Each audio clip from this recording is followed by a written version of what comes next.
Pagalit niyang tinalikuran si Junard. Ayaw niyang humaba pa ang usapan nila magkapatid. Tuwing nagkakaharap kasi sila, ay parating na uuwi sa argumento. Pero hinabulot ni Junard ng kanyang braso, kaya naman naudlot at ang kaniyang paglayo rito. Talaga?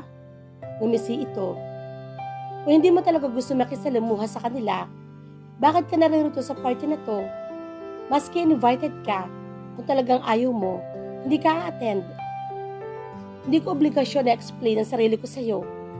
Parahas niyang binawi ang braso, pero ayaw siyang bitawan ni Junard. Mas dumiin pa nga mga daliri nito sa kanyang braso. Ano ba? Nasasaktan ako. Isang tikim ang nagpahinto sa kanila. Ang bumaling si Katrina sa pinanggalingan ng tikim, ay nagulat siya na makita si Tyler. Ang sumunod na nangyari, naramdaman niya. Binibitawan na siya ng nakatatandang kapatid. Pare, nandyan ka pala. Nakangiti, sinalubong ni Junard si Tyler. Crowded kasi masyado sa lawn. I was looking for a silent place to rest. Nagkami ang dalawang lalaki pagkatapos makalapit sila Tyler at Junard sa isa't isa. You must be cousins? Tanong nito na sa kanya naman nakatingin. No, tugon niya. Magkapatid. Matipid na sabi ni Junard. Oh, hayo na naman si Tyler na animo. Hindi naniniwala. But what the hell did she care? Hindi niya kailangan ng opinyon ng ibang tao. I have to go. Maiwan ko na kayo. Bakit hindi mo nabanggit sa akin na may baka pa palang kapatid na babae? Bukod kina Jasmine at Jean. Nagtakang tanong ni Tyler kay Junard pagkatapos makalayo ni Katrina. Ang totoo, nagdahilan lamang siya na gusto niya ng tahimik na lugar. Sinundan talaga niya si Katrina na matanong ito papunta sa garden. Nais niyang sumbatan ng dalaga sa ginawang panitrip sa kanya. Ginulat siya ni Katrina kanina na sa kanilang pagsasayaw ay hindi ito nagkamali ni isang step. Mas magaling pa nga yata ito magsayaw kumpara sa mga ibang kasama nila sa kotilyon na maraming beses na nag-practice. Kanina ay muntik kasing mapatulala sa napakagaling at nakakabalo ng paggiling ng mga balakang ni Katrina habang sila ay nagsasayaw ng rumba.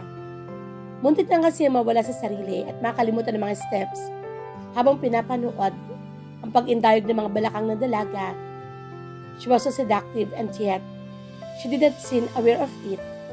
At ngayon, nagulat na naman siya nang malaman na may kaugnayan pala si Katrina kay Junard. Hindi siya makapaniwalang sa pamilya ni Junard na bibilang si Katrina. Bukod sa hindi sinabi ni Junard na may kapatid dito sa ama, walang pagkakahawig ang dalawa. Malayo ang itsura na magkapatid. Pero kahawig naman ni Katrina sina Jasmine at Jean.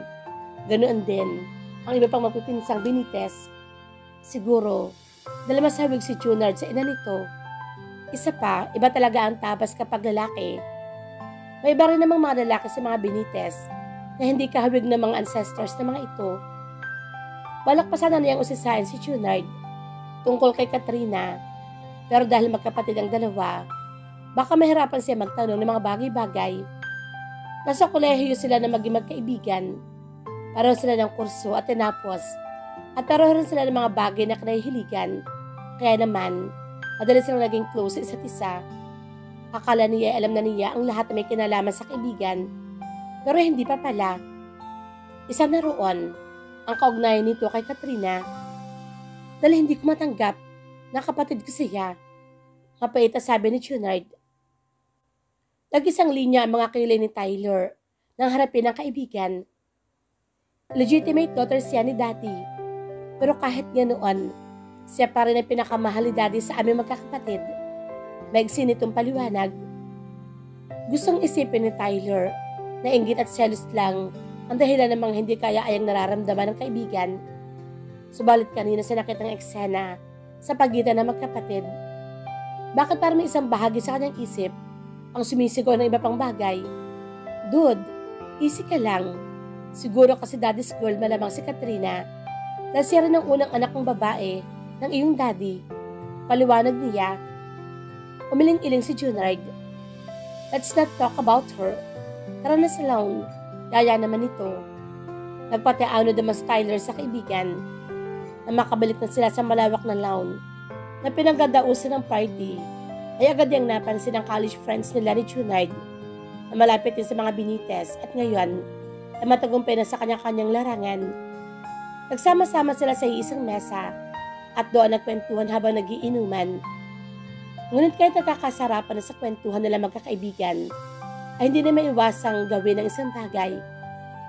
Hinanap ng kanyang mga mata si Katrina. Nakita niya ito sa isang table at tila tinatabad na nakikipag-usap kay Mr. Alexander Benitez, ang ama nito. Base sa kanyang nakikita, mukhang may mali siyang sapantaha. Mukhang hindi daddy's girl si Katrina. Ilang beses kasi nagtagi sa mga bagang nito habang nakikipag-usap sa ama. Sa tingin pa nga niya sa dalaga, kung hindi lang kabastusan, gusto na nitong talikuran ng ama, hindi na mabakas ang pagkamis ng dalaga sa ama na siyang dapat. Dahil matagal na itong hindi nakauwi sa pamilya, siguro ay nagkikita ang mag-ama sa Maynila. May business din kasi roon ang mga Benitez. Tyler. Napahinto si Tyler sa pagmamasid kay Katrina na maramdaman ang isang brasong pumulupot sa kanyang bisig. Kay Jenica iyon ang kanyang lingunin. Napakaganda rin ito ngayong gabi. Pero wala na ito mas gaganda pa kay Katrina at wala na rin mas iila pa. Tuloy, lalong tumitindi ang kanyang interes na kalalanin pa ang dalaga. Sino ba kasi ang tinitingnan mo at kanda habang leeg mo sa paglingon diyan? Napilitan siyang bumaling kay Jenica. Ha? Wala. Ano lang? Nahagip ng kanyang mga mata ang paparating na waiter. Do you want a drink? Alok niya rito. Sure. Nakangiti. Tugon ni Jenica. Kung dati-rati gandang-ganda siya sa ngiti ng babae, ngayon ay tila nagbago na ang taste niya. Parang nabawasan ang kanyang pagsamba sa ngiting nakapaskil sa mga labi nito. Naramdaman niyang idinidikit ni Jenica na husto ang balakang nito sa kanyang tagiliran. Otomatiko naman, dumistansya siya sa babae. Masigit siya ay nagulat sa ikinikilos. Dati-rati naman ay kanya pinapatulan ang pakikipaglapit ng babae. Konting panahon pa at isisiguro niya mapupunta sila sa mabutihan. Pero ngayon, parang tinabangan siyang bigla. At sigurado siyang lalala ang pananabang niya sa susunod na mga araw. Humingi si Tyler ng 2 baso ng inumin sa waiter. Kapag kuway, iniabot niya ang isa kay Jenica. Muli na naman naglakbay ang kanyang paningin sa buong paligid. Pagkatapos sumakit ang hinahanap ng paningin, isa ka pa lamang si huminto. Kay Katrina, naroon na naman ito sa isang mesa, malayo sa karamihan. Mag-isa itong tumutungga ng inumin habang pinapanood ang lahat na nagkakasiyahan. Lalapitan sana niya ito para samahan doon. Pero naunahan siya ng isang lalaki. Sa paraan ng paglahad ng kamay ng lalaki, natitiyak niya, yayaya nito ang dalaga sa pagsayaw. Pwede bang ako naman, bro? Napalungan si Katrina sa nagsalita sa kanyang likuran. Ngaling-ngaling niyang sigawan ang nalingunan si Tyler. Kundi rin lamang seryoso ang mukha nito. Habang hinihingi siya mula sa kasayaw. Kaninang-kanina pa nangangabit ang kanyang mga paa at gusto na niya magpahinga. Nakailang palit na ng music pero hayon at hindi pa rin siya pinapakawala ng kapareha. Nahiya naman siya magayang bumalik sa mesa. Nalapansin niya, nag-i-enjoy pa ang kasayaw. Okay, tugon ng lalaking kapareha niya. Sa totoo lang, hindi niya maalaala ang pangalan ng kasayaw. Nagpakilala naman ang lalaki sa kanya pero hindi na kaano nabigyan ng pansin ang pangalan nito. Bukod kasi sa parang ang hirap bigkasin, hindi rin siya interesado sa lalaki. Nanatili siyang tahimik at walang ganang sumabay sa slow rock music na pumapailan lang. Gusto na yung paramdam kay Tyler na tinatamad na siya. Tired? Tanong nito. Yeah, diretsong sagot niya. Walang dahilan para magsinungaling siya. Kung gusto pa ni Tyler na magsayaw, dalatuklat sa nito, hindi naman totoo. Ang palabas niyang parehong kaliwa ang kanyang mga paa. Wes, magsayaw ito mag-isa. Okay, tara na. Huminto sa pagsasayaw si Tyler. At nalalayan siya makabalik sa mesa. Gentleman din naman pala ang lalaking ito. Maske, may pagkausisero. Pwede kang tumanggi sa mga magayaya sa'yo na sumayaw kung ayaw mo naman talaga. Wika ni Tyler. Pinagtaasan lamang niya ito ng kilay. Pakialam mo, ano yan sa isipan? Inakala ni Katrina na aalis na si Tyler sa kanyang tabi pagkatapos siyang may hatid pabalik sa kanyang mesa. Pero nagulat pa siya na maupo ito sa pangsilya sa isang tabi. Tell me about yourself, Katrina. Nag-uutos at hindi nakikiusap ang tono ng binata. Tumasan sa niyang kilay. Bakit? Utusan mo ba ako? Napangiti ang binata sa sinabi niyang iyon. I just want to get to know you more. Sana nagpaalam ka muna bago ka nag-decide na kilalanin ako. Malamig niyang tugon. Tyler sighed in frustration. I don't know how to deal with you anymore. You're always asking for a fight whenever I get near you. Well, ganyan naman talaga ako. You can change me with your kindness. So you find me. Don't be too conceited. Baka mausog ka. Mabilis niyang kontra. Bago pa man pumalakpak ang mga tenga nito. Pero sa'yo naman ang galing. Wala lang ako mahanap ng tamang salita para describe ang mga ginagawa mo. You're being so makulit. And I don't like it. Lalong lumawang ang mga ngiti ni Tyler. Naiinis siya kaya pinaikutan niya ito ng mga mata. You're different and I like it. Sabi nito. Hey, Tyler. Sabay silang napalingon sa nagsalita. Si Jenica na naglalakad palapit sa kanila. Sayaw naman tayo. Kanina pa kita hinahanap. Mabilis ay inabot ni Jenica ang isang braso ni Tyler para hilahin ang binata na tumayo. Huling-huli ni Katrina, ang tapunan siya na hindi magandang tingin ng kanyang pinsan. Ang totoo, hindi naman talaga sila close si Jenica, si Joylene, at ang mga magulang lang na magkapatid ang malapit sa kanya. Ayaw na ayaw nga ni Jenica na pinagkukumpara sila dahil magkahawig silang dalawa. Okay, mahinang tugon ni Tyler at nagpahila na kay Jenica. Naglalakad ang dalawa palayo. Pero ilang beses pa siyang nilungan ng binata. Kunwari naman siyang walang pakialam sa dalawa. Kahit ang totoo, parang gusto nang mainis kay Jenica sa biglang pagsulupot ito at pang-iistorbo sa kanilang pag-uusap ni Tyler. Maganda na sana ang tinatakbo ng kanilang usapan, kundi lang biglang nang istorbo ang kanyang pinsan. You're different, and I like it. Parang naririnig pa ni Katrina ang mga salitang iyon. Bakit ba ganun na lamang epekto sa kanya ng bawat salita ni Tyler? Yung mahigit isang dosenang lalaki ang nagpahiwatig sa kanya ng pagkagusto, pero nireject lang niya at iniwasan. Hindi niya maunawaan kung bakit gano'n na lamang ang epekto sa kanya ng mga simpleng salitang iyon. At kung talagang gusto siya ni Tyler, bakit basta na lamang ito sumama sa ibang babae? Nagayaya rito. Just because he said he likes you doesn't mean he won't like anyone else too. Sa isiping iyon, na-embyar na siya. Pare-pareho talaga ang mga lalaki. Hindi makontento sa isa. Tumayo siya at pumili pa ng mas tagong lugar. Doon muna siya hanggang matapos na ang partisipasyon niya sa party. Mas maigi pa mag-isa na lamang siyang uminom ng alak kasi makipagbulahan sa mga lalaking bisita sa okasyon na iyon. Papasok si Tyler sa entrada ng malaking bahay nang mapansin ang dalawang bulto sa couch sa living room. Papasok lang sana siya sa loob para magbanyo. Marami-rami na rin ang kanyang nainom dahil sa pangungulit sa kanya ni Jenica at Junard. Pero hindi naman niya nilubayan ng tingin si Katrina na sa buong durasyon ng party ay naroon lang sa isang mesa, nakatago at malayo sa marami. Tumayo lamang ito ng hingi ng partisipasyon sa 18 candles at pagkatapos ay bumalik na muli sa pwesto nito para ituloy ang pag-inom na mag-isa. Nang tumayo si Katrina para pumasok sa loob, isa ka lang mo siya nakapag-focus sa pagkipag-banding sa mga kasama niya. Gusto niyang manghinayang matatapos ang gabi nang hindi man lang niya nagawang makausap na maayos. Si Katrina, paano ba naman?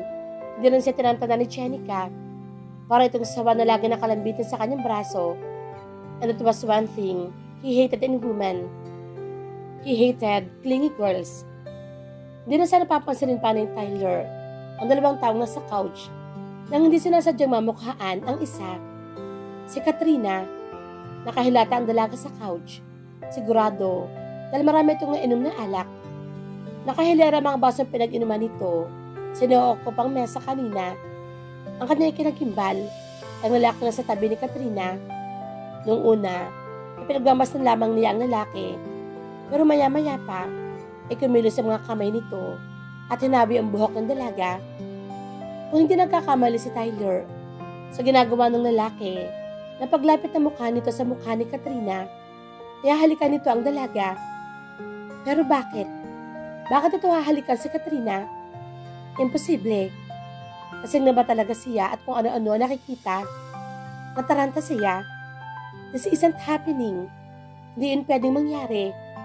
Ayaw niyang matuloy ang anumang binabalak ng lalaki. At para mapigilan, hindi kaya-ayang eksena ay eksaherado siyang umubo sa may entrada ng bahay para ma-distract ang lalaki. Kung ayaw nga nito makita may kasayaw na iba si Katrina, lalo, ayaw niya makita mga ibang lalaking humahalik dito. Gusto man ni Tyler na siguro ng lalaki para pigilan ang tangka na pag-take advantage sa nahihimbing na dalaga ay hindi naman niya basta magawa. Ayaw niya makagawa na eksena na makaka-eskandalo sa pamilya Benitez. And above all of it, he did not want anyone to gossip about Katrina. Sir, okay lang po kayo? Pagdalo sa kanya ng isa pa sa mga kasambahay. Hindi nalalayo ang edad ng babae sa kanya at ito parati nag-aasikaso sa kanila ni Sean. Kapag dumadalo sila magkapatid sa bahay ng mga Benitez, lalo siya nag-uubo para mas makagawa ng ingay. Nang pasimple, yung una niya ang pwesto na Katrina ay wala na roon ng lalaki. Noon lamang siya nakahinga na maluwag at pinawasan ng kunwa-kunwari ang pag-ubo. Napadami yata ang nainom ko, aniya sa pagitan ng pag-ubo. Makati pa naman ang lalamunan ko. Dito po muna kayo sa sofa, sir, at ikukuha ko kayo ng tubig, sabi ng kasambahay. Tumalima sa Tyler. Sa pagkawala ng kasambahay para kumuha ng tubig, ay nagkaroon siya ng pagkakataon na panoorin ang nahihimbing na si Katrina.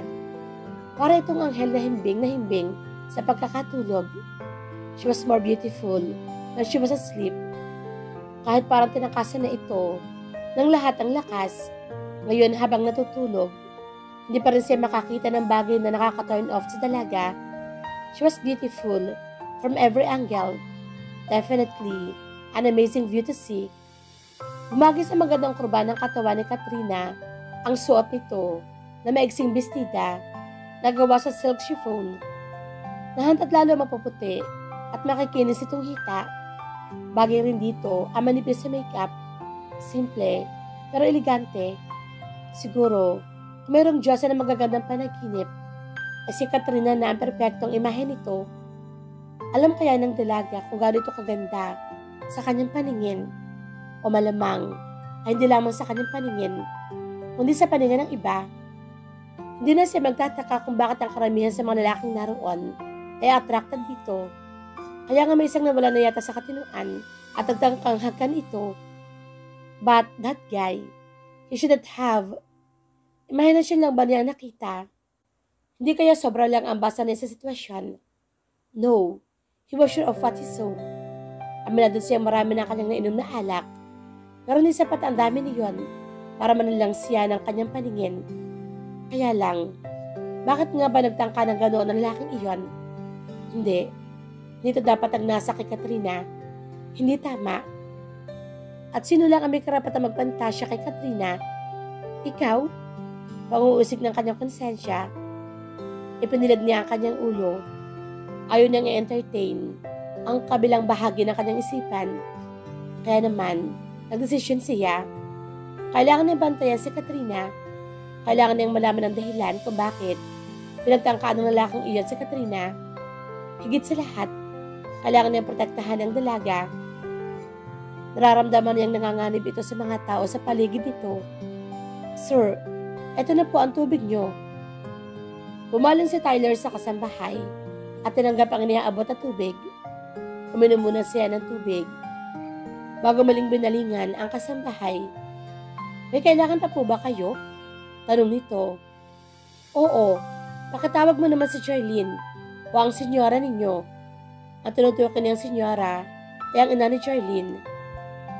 Ihahatid ko na sa kanyang kwarto si Katrina. Hindi gawain ni Tyler na iutos sa kasambahay. Ang bagay na kaya naman niyang gawin. Pero hindi na kayang ipakipagsapalaran na iwan doon si Katrina. Mahirap na, may makasalisi pa sa kanya. Tumalima naman kagad ng kasambahay. Sa pagbalik ng kasambahay, ay kasama na nito si Charlene. Kalalapag lamang ni Tyler kay Katrina sa kama nang pumasok ang ilang kasambahay. Lumabas muna sila ni Charlene para masikaso ng mga kasambahay ang dalaga. Dito ba sa bahay niyo naglalagi si Katrina habang andito sa Cebu? Tanong niya dito. Yes, kuya. Ayaw niya kasing umuwi sa bahay ni Tito Alex. Mabuti rin iyon. Biglang napabaling sa kanya si Charlene. What do you mean? Alam mo ang imposible? Hindi magkakwento sa'yo si Ate Katrina. Hindi nga. Kumunot ang noon ni Charlene sa pagtataka kapag kuway. Pasensya ko na kung isnabish yang si Ate Katrina. Ganyan lang iyan. Napaka-tough. Hindi naman kasi biro ang kanyang sitwasyon sa pamilya. Pero mabait yan. Kaya nga kami naging close. I know. You know? Nagkataka na naman ang anyo ni Charlene. Alam ko na kanyang sitwasyon. Hindi nga naman madaling tanggapin. Maging illegitimate daughter. At makasama sa pamilyang hindi naman siya ganong katanggap. He got it.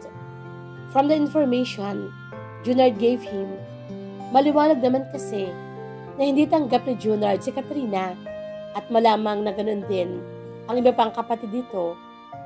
Yun malamang ang dahilan kung bakit sa tagal-tagal nila magkaibigan ni Junard, di nito nagkamambanggitin sa kanya ang tungkol kay Katrina. Yeah, right kuya. Bumuntong hininga si Charlene. Mas okay na dito na mag-stay si Katrina. Sa palagay ko, mas safe siya dito. Aniya. Biglang ngumiti si Charlene. You like her? Ngiti rin ang kanyang sinagot kapag huway. Tinapik sa pisngi si Charlene. Ang dami mong nalalaman dyan. Uy, si Kuya Tyler. Tukso pa nito. Lumabas na ang mga kasambahay kaya hindi na nagawa pang sumagot sa panunokso ni Charlene. Sumilip siya sa loob ng silid pagkatapos makita maayos na ang lagay ni Katrina ay kinabigyan niya pasarang pinto. Pero bago yung tuluyang isinara, ay nilak muna niya sa loob. Bakit may nilak kuya? Paano kung gusto kong pumasok? Tapos, tulog naman si ate. Nagtataka, tanong ni Charlene. It's for her safety. Para siguradong walang basta makakapasok habang tulog siya. Besides, sigurado ako, alam mo kung nasaan ang master key. So, if you want to go inside, you know how to. Kuya Tyler talaga, gusto kong mainggit kay Ate Katrina. Bakit ang bait-bait mo sa kanya? Eh maldita yan sa lahat ng lalaki. Man-hater ba siya? Yata. Mabait din naman ako sa'yo.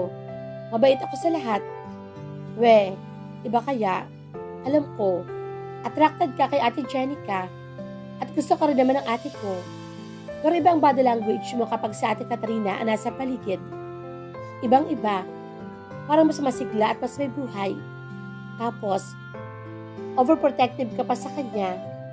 Hindi ka naman ganyan kay Ate Jenica. Hindi kita masisisi kung malito ka kasi magkahawig na magkahawig sila. Pero sino ba talaga mas gusto mo sa dalawa kong ate? Napakamot sa kanyang ulo si Tyler. Halika na kasi baba. Nihintay ka na ng mga bisita mo. Iginiya na niya pababa ang debutant para maiwasan ang pag-usisa nito. Palabas si Katrina ng gate ng bahay na Charlene. Nang may humintong sasakyan sa kanyang tapat, galakad na lamang sana siya palayo para hintayin ang taxi na pinakuha sa guard ng subdivision. Nang umibis ang sakay, nang humintong sasakyan, si Tyler. Hi! Ngiting-ngiting bata nito sa kanya. Ngumiti rin siya na matipid sa binata. Bakit naririto naman ito? Anong kaugnayan ni Tyler sa pamilya ni Charlene at madalas ito magpunta sa bahay ng mga Benitez? Aalis ka? Saan ka pupunta? Diyan lang. Tugon ni Katrina. Maayos ang pagkatanong ng binata kaya wala siyang choice, kundi sumagot din na maayos. Wala kang kasama? Did you see any? She could not hide the sarcasm in her voice. He was asking a question with an obvious answer. Hindi na hinintay pa ni Katrina na magising ang mga kasama sa bahay dahil sigurado siyang pagod ang lahat dahil sa party na nagdaang gabi. Siya lang yata masyado hindi pagod. Ang totoo, nagulat siya sa pagising ay nasunod na siya ng inuokupang silid. Ang huli niyang kasing natatandaan. Pagkatapos ng magpakalunod sa alak, ay pumasok na siya sa loob ng bahay. Pero dahil siya ay nahihilo, ay magpumuna siya sa couch. Hindi na niya matandaan ang sumunod na nangyari at kung paano siya nakarating sa kanyang silid. Siya ba nagpalit ng kanyang sariling damit? Dahil wala naman siyang maramdamang kakaiba sa kanyang sarili, maliban sa sakit ang ulo dahil sa alak na nainom. Hindi na rin niya gaanong inalaala pa kung ano ang nangyari nung daang gabi. Gusto mo ba ng kasama? Sasagot pa sana si Katrina, pero may huminto ng taxi sa kanyang tapat. I have to go, pamamaalam niya at sumakay na ng taxi. Kabastusan naman kung basta na lamang siya aalis. Nakita niya si windshield ng taxi na kumaway pa si Tyler habang papalayo siya. Hindi siya gumanti ng kaway. Gusto na niya makarating sa pake na destinasyon. Hindi nga nagtagal at malapit na siya sa sementeryo. Dadalawin niya ang puntod ng kanyang ina. Sa isang flower shop malapit sa sementeryo siya bumaba para bumili ng mga bulaklak. Kapasok na siya sa sementeryo na mamataan ang isang matandang babae na may bitbit at timba na may lamang mga bulaklak. Sa baywang nito ay may nakasabit na maliit na bag. Lalagyan marahil ang napagbentahan. Nadurog na naman ang puso ni Katrina. Sa totoo lang, tuwing nakakakita siya ng matatanda na tulad ito na naghahanap buhay sa lansangan, gustong-gusto niyang pakiawin ang lahat ng mga paninda nito para makauwi na. Ang dapat kasi, sa mga ganong nasa edad, ay nagpapahinga na lamang. Inabot ni Katrina ang kanyang bag para kunin ang kanyang wallet at tiningnan kung may cash pa siya. Pagkatapos makakuha ng pera, ay nilapitan niya ang matandang babae. Lola, magkano po lahat yan? Turo niya sa mga paninda ng matanda. 40 lang ang isa, apo. Sandali at bibilangin ko. Bibilhin mo ba talagang lahat? Nagkatakang tanong ng matanda na napatingin pa sa bitbit niya mga bulaklak. Iniisip siguro nito na baka nagbibiro lang siya. Opo, marami po kasi akong dadalawin kamag-anak dito. Magadahilan na lamang niya. Isa lang naman talaga ang kanyang pupuntahan sa lugar na iyon. Pero sa tagal na rin naman ng panahon na hindi siya nakakadalaw, kulang pa mga bulaklak na iyon na kanyang iaalay. Pagkatapos mabilang ang mga bulaklak at makwenta, ay binayaran niya ng doble sa totoong halaga ang matanda. Naku apo, labis-labis ito. Nginitaan niya ang matanda. Bigay ko na po sa inyo iyan. Tuwang-tuwang nagpasalamat naman ng matanda sa kanya. Pagkatapos magpaalam sa matanda, ay dumiradyo si Katrina sa loob ng sementeryo at hinanap ang puntod ng kanyang ina. Ang kanyang inaasahan ay napabayaang puntod ang kanyang matutunghayan. Subalit nagulat siya na makita malinis ang puntod at bagong pintura ang lapida. May bulaklak din na tila bagong dala lang. Gusto niyang magtaka. Sino kaya ang posibleng dumadalaw roon at nag-asikaso sa puntod ng kanyang ina? Clarissa Arellano Benitez. Nagulat si Katrina na may bigla nagsalita sa kanyang tabi. Hindi niya napansin na may nakalapit na pala sa kanya at pinabasa ang pangalang nakasulat sa lapida. Hindi niya alam kung bakit dinugtong pa ang Benitez sa apelyido ng kanyang ina. Gayong hindi naman kasal ang kanyang mga magulang. Ang kanyang ama nagkasikaso noon sa puntod ng ina, kaya naman, hindi na siya nagtanong pa.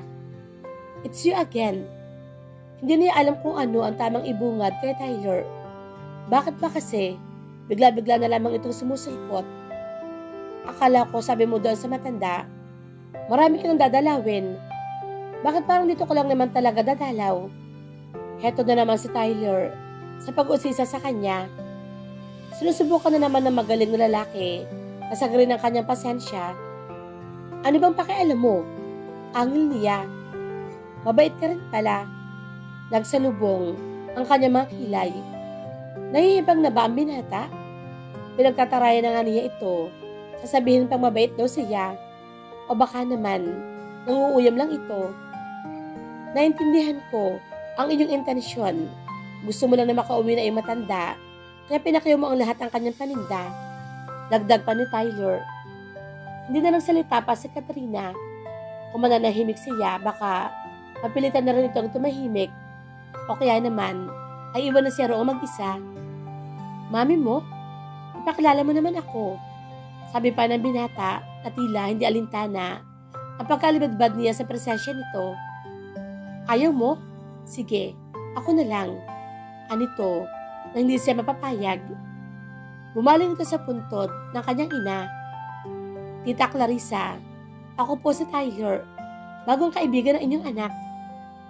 And since when we become friends, hindi nakatiis sa tanong ni Katrina kung bakit ba kasi kahit anong mando niya sa kanyang sarili na huwag pansinin si Tyler, ay hindi na magawang pasunurin ang kanyang sarili. Kahapon, napapailing na napangiti na lamang si Katrina. Ngayon lang yata may isang lalaki, kahit anong pagkataray ang kanyang gawin, ay hindi siya nilulubayan. Patuloy lang ito sa pangungulit at pakikipaglapit. At sa nakikita niya kay Tyler, ito ang uri ng tao na hindi hihinto sa pangungulit hanggang sa mapapayag siyang makipagkaibigan dito. Yan ang hinihintay ko. Siyang-siya na sabi ni Tyler. Ha? Napalingalinga si Katrina sa paligid sa pagpabaka sakaling makita kung ano ang tinutukoy ng binata.